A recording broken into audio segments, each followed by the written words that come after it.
Hello guys, welcome to my another video. तो इस video में मैं आपको धातु के बारे में बताऊंगा।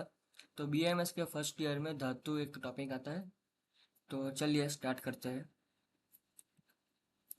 तो धातु में हम पढ़ेंगे इंट्रोडक्शन ऑफ धातु, डेफिनेशन ऑफ धातु, डिफरेंस बिटवीन धातु एंड उपधातु, फॉर्मेशन ऑफ धातु एंड कंसेप्ट ऑफ ओजस। तो सबसे पहले देखते हैं धातु। तो धातु शब्द का डेरिवेशन क्या है, वो कहाँ से आया है? तो वो संस्कृत वर्ड एक है धारण पोषणयो, उससे मिलकर बना है। तो धारण पोषणयो का मतलब क्या होता है? उसमें है धारण।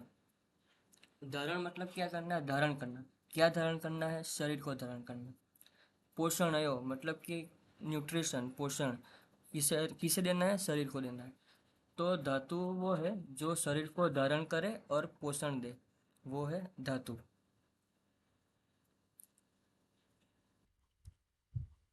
और अब हमें पता है कि दोष, धातु और मल, ये तीनों हमारे बॉडी के रूट रूट है, मतलब कि मेन पिलर है।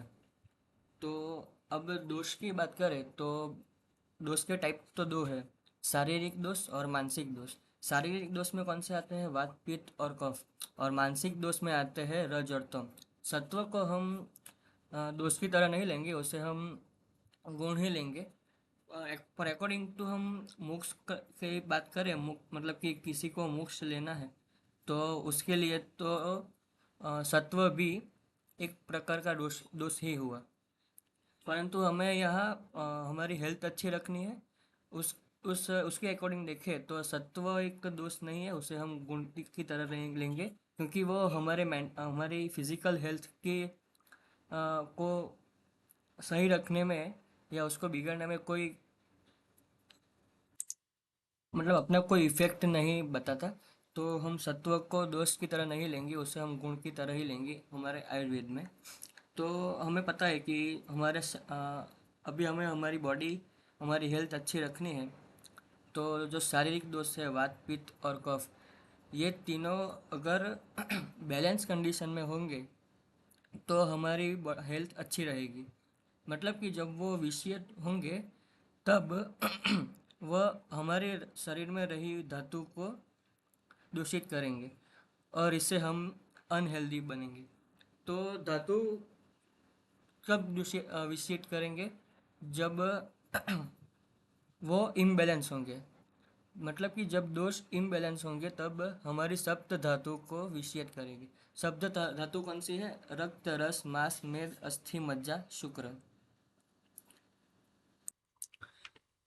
रस मतलब प्लाज्मा, रक्त मतलब ब्लड, मांस मतलब मसल टिश्यू, मेड मतलब एडिपोज टिश्यू, अस्थि मतलब बोन या फिर कार्टिलेज भी बोल सकते हो। मज्जा, मज्जा मतलब हम बोल सकते हैं बोन मेरो। और शुक्र मतलब कि सीमन हो गया, सेक्स हार्मोन हो गए, एक्सेट्रा एक्सेट्रा। तो मतलब एट द एंड यही है कि जब हमारे दोष है वो विषेट होंगे तो वो धातुओं को विषेट करेंगे, उससे हम अनहेल्दी बनेंगे। और जब बैलेंस होंगे तब हमारी हेल्थ अच्छी रहेगी। तो अब आगे देखते हैं डेफिनेशन ऑफ धातु। मतलब एक संस्कृत में सुश्रुत संहिता में सूत्र स्थान 14 में 20 नंबर का श्लोक दिया है कि शरीर धारणात् धातव इत्युच्यन्ते। इसका मीनिंग क्या हुआ? शरीर धारणात् मतलब कि शरीर को धारण करे, वो धातु है। ये एक बेसिक मीनिंग है। मतलब कि आगे हमने डेरिवेशन देखा, वहाँ भी यही लिखा था कि जो शरीर को धारण करे और जो पोषण दे, वो धातु है। आगे एक क्वेश्चन आता है कि धातु और उपधातु दोनों में डिफरेंस क्या है? तो दोनों में एक बेसिक वही डिफरेंस है कि धातु है वो शरीर को सपोर्ट्स भी करता है और न्यूट्रिशन भी देता है, जबकि उपधातु है वो बस सपोर्ट ही करता है, न्यूट्रिशन नहीं देता है। तो यस, बस ये क्लियर रखना है, धातु क्या है, उपधातु क्या है। धातु क्या है? जो सपोर्ट भी करे और न्यूट्रिशन भी दे। उपधातु क्या है? जो ओनली सपोर्ट करे। अब बाकी का टॉपिक है फॉर्मेशन ऑफ धातु। तो उसे समझाने के लिए चरक संहिता में एक श्लोक दिया हुआ है, रसाद रक्तम ततः मांसम। मांसान मेदोस तथो तथोस्थि च अस्थनो मज्जा ततः शुक्रम शुक्राद गर्भ प्रजायते। मतलब वो ये कहता है कि रस से रक्त बनता है, रक्त से मांस, मांस से मेद, मेद से अस्थि, अस्थि से मज्जा और मज्जा से शुक्र बनता है। यह सीक्वेंशियल फॉर्मेशन ऑफ धातु है। मतलब ये सिंपल यही कहता है। रसाद रक्तम मतलब कि रस से रक्त बनता है। ततः मांस मतलब कि रस से मांस बनता है। रक्त से मांस बनता है। मांसाद मेद मतलब कि मांस से मेद। ततोस्थि च मतलब कि मेद से अस्थि बनता है। अस्थनो मज्जा अस्थि से मज्जा। तथा शुक्र मज्जा से शुक्र। और जब शुक्र और आर्तव जो दोनों का मिलन होता है, फर्टिलाइजेशन होता है, तब गर्भ बनता है। वो आप भी जानते हो। तो यही सिंपल उन्होंने बताया है कि सीक्वेंशियल फॉर्मेशन ऑफ धातु। तो यहाँ यह दिया हुआ है कि रुधिर किससे बनता है? रक्त। मांस किससे बनता है? रुधिर से। मेद किससे बनता है? मांस से। तो अब क्वेश्चन ये आता है कि ये जो रस है वो किससे बनता है? तो उसे समझने के लिए एक सिंपल एक वर्ड समझना पड़ेगा, आहार रस। तो आहार रस क्या है? जब हम फूड इनटेक करते हैं तब हमारी डाइजेस्टिव फायर मतलब कि जठर अग्नि है, वो उसका पाचन करती है। तो जब पाचन हो जाए तब एक न्यूट्रिएंट फ्रैक्शन बनता है और उसके साथ मतलब कि कुछ भी रिएक्शन हो तो कुछ काम का होता है और कुछ हानिकारक होता है। मतलब कि जो हमारे शरीर के लिए उपयोगी नहीं है। तो जो उपयोगी है वो तो है आहार रस मतलब कि न्यूट्रिएंट फ्रैक्शन। और जो उपयोगी नहीं है वो क्या है? मल। यहाँ पर मल या मल का सिनोनिम ही है किट। किट को ही हम मल बोलते हैं। मतलब सिंपल है कि जब हम फूड इंटेक करते हैं तब उसका डाइजेशन होता है। डाइजेशन होने पर जो न्यूट्रिशन फ्रैक्शन है वो ही है आहार रस। एक टाइप का लिक्विड होता है बस। तो हमारा क्वेश्चन था कि रस रक्त मांस में अस्थि मज्जा और शुक्र ये सीक्वेंशियल फॉर्मेशन ऑफ धातु है। तो उसमें रस किससे बनता है? तो रस सिंपली बनता है आहार रस से। तो चरक संहिता में एक का श्लोक दिया है, आहार रस प्रसादात प्रसादीनाम धातुनाम क्रमशः उत्पत्ति।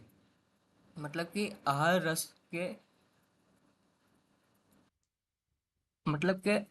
रस प्रसादात मतलब आहार रस के प्योर पार्ट से बनता है रस। मतलब कि रस से चालू करे और शुक्र पर अंत हो। रस आदि लिखा है ना, मतलब कि पूरी धातु आ गई। मतलब कि आहार रस प्रसादात रस आदि धातु क्रमशः उत्पत्ति। सभी धातु सीक्वेंशियल फॉर्मेशन में बनती है। मतलब सिंपल ये हुआ कि from the pure essence of digested food रस धातु ही फॉर्म्ड फर्स्ट। आफ्टर दैट रस से बनता है रक्त, मांस, मेद, अस्थि, मज्जा, शुक्र। ये सीक्वेंशियल ऑर्डर है। हमने सिंपल कॉन्सेप्ट क्या देखा? जब हम फूड इंटेक करते हैं तो उसका डाइजेशन होता है। डाइजेशन होने पर आहार रस बनता है और आहार रस से बनते हैं धातु। धातु को नरिशमेंट मिलती है। अब एक कॉन्सेप्ट आता है ओजस। तो ओजस क्या है? Ojas is nothing but essence of all seven धातुस। एसेंस मतलब क्या? कि जो बेस्ट पार्ट हो किसी भी चीज़ में, जो बेस्ट पार्ट हो, प्योरेस्ट पार्ट हो, उसे हम बोलते हैं एसेंस। जैसे कि हमारे पास दूध है, उससे क्या बनता है? बटर। उसके बाद क्या, बटर से क्या बनता है? घी। तो जो घी जो एट दी एंड जो बना वो प्योरेस्ट बात है। तो वैसे ही जैसे कि हमने आगे देखा सीक्वेंशियल ऑर्डर की फूड लेने के बाद उसका पाचन होता है, डाइजेशन होता है। डाइजेशन से बनता है आहार रस। आहार रस नरिशमेंट देता है धातु को। तो जो धातु है उसका जो प्योरेस्ट पार्ट है मतलब एसेंस है उसका, जिसका बेस्ट पार्ट है, उसे हम बोलेंगे ओजस। ओजस ओजस क्या है? फिर से धातुओं का एसेंस मतलब कि धातुओं का प्योरेस्ट पार्ट है, उसे हम बोलते हैं ओजस। तो अब क्वेश्चन ये है कि ओजस क्या करता क्या है? तो वो इम्यूनिटी देता है, स्टेबिलिटी देता है और स्ट्रेंथ देता है।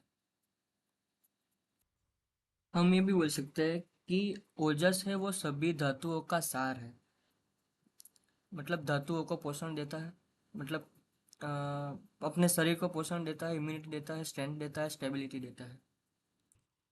तो हमने क्या लिखा, अब तक हमने क्या लिखा कॉन्सेप्ट में, कि हमने फूड इनटेक किया, उसका डाइजेशन हुआ, डाइजेशन होने के बाद आहार रस बना, आहार रस धातु को बनाता है। सिक्वेंशियल फॉर्मेशन ऑफ धातु, मतलब कि आहार रस बनता है, रस से रक्त, रक्त से मतलब रस, रक्त, मांस, मेद, अस्थि, मज्जा, शुक्र, ये सब सीक्वेंस में बनता है। और ये जो धातु है उसका प्योरेस्ट पार्ट, एसेंस, वो है ओजस। तो थैंक यू गाइस, यही था आज का टॉपिक। आज हमने क्या क्या पढ़ा, धातु, धातु का डेफिनेशन, उसका डेरिवेशन, धातु और उपधातु का डिफरेंस, धातु कैसे बनती है, सीक्वेंशियल ऑर्डर, और ओजस का कंसेप्ट पढ़ा। आई होप गाइस आपको समझ में आया होगा। तो नेक्स्ट मिलते हैं, नेक्स्ट लेक्चर, नेक्स्ट वीडियो में कुछ नए टॉपिक के साथ। Thank you.